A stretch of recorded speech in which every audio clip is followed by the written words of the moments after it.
जंग अब सिर्फ ईरान और अमेरिका के दरमियान नहीं रही।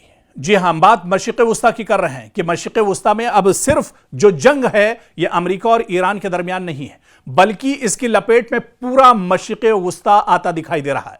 एक तरफ अमेरिकी फजाई हमले, दूसरी तरफ ईरान के जवाबी दावे, और अब चाहे उर्दन की बात करें, कुवैत की बात करें, दुबई की बात करें, कतर की बात करें, अमेरिकी फौजी तंसीबात भी इस कशीदगी का दरअसल अब मरकज बन रहे हैं।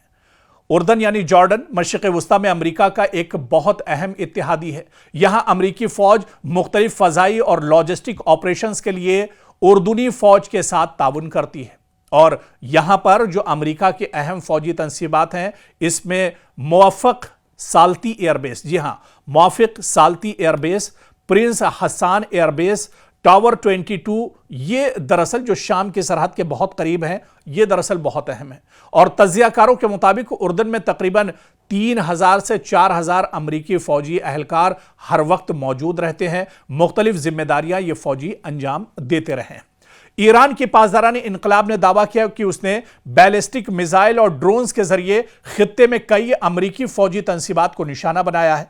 ईरान के मुताबिक हमलों का हदफ बनने वाले मकामात में दरअसल उर्दन भी शामिल है। इसके अलावा बहरीन, कुवैत, ओमान, शाम, दुबई सभी दरअसल इसमें शामिल हैं। और ईरान का दावा है कि उसने अपने ताज़ा हमलों में अमेरिका के कमांड सेंटर्स, जो दरअसल मशरिक़ वुस्ता में आते हैं, जो खलीजी ममालिक के अलग अलग मुल्कों में हैं, इनमें चाहे अमेरिका के कमांड सेंटर्स हों, ड्रोन हैंगर्स हों, ईंधन के ज़खायर अमेरिका के, असलहा और गोला बारूद के जो ज़ख़ीरे हैं, तैयारों के जो शेल्टर हैं, जहां पर जेट तैयारे और लड़ाकू तैयारे जहां पर खड़े होते हैं, जो उनके शेल्टर्स हैं, उनको दरअसल ईरान निशाना बना रहा है।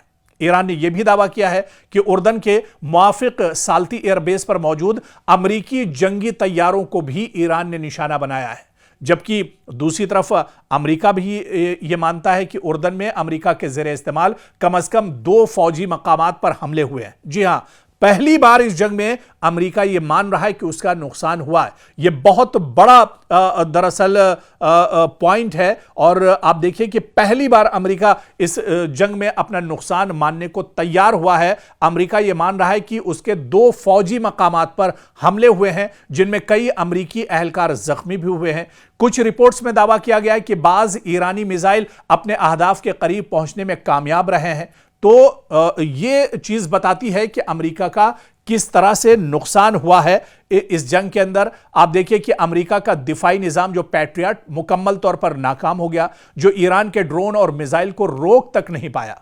तो आप देखिए कि हालिया वाकयात से तो यही सबक मिलता है कि कशीदगी अब सिर्फ ईरान और अमेरिका तक महदूद नहीं है, बल्कि इसके असरात उर्दन, बहरीन, कुवैत, शाम और खलीजी खित्ते तक महसूस किए जा रहे हैं। बल्कि यहां पर लगातार ईरान के अटैक हो रहे हैं। अगर हमलों और जवाबी हमलों का यह सिलसिला जारी रहा तो आप देखिए कि यहां सबसे बड़ा नुकसान जिस तरह से अमेरिका का हो रहा है, क्योंकि अमेरिका के मजीद जो फौजी अड्डे हैं वो खतरे में आ सकते हैं। खित्ते में फजाई दिफाई निजाम पर दबाव अमेरिका पर बढ़ सकता है। आलमी तवानाई की तरसील और समंदरी तिजारत भी इससे एक तरह से मुतासिर हो सकती है, बल्कि हो क्या सकती है, मुतासिर हो गई है। पूरी दुनिया में ऑयल एंड गैस की किल्लत एक तरह से महसूस की जा रही है। हिंदुस्तान भी इससे एक तरह से अछूता नहीं है। तो अब ये जंग, इसका दायरा लगातार बढ़ रहा है। अमेरिका और ने जो कुछ सोचकर ईरान पर हमला किया था, दरअसल उसकी सोच गलत थी।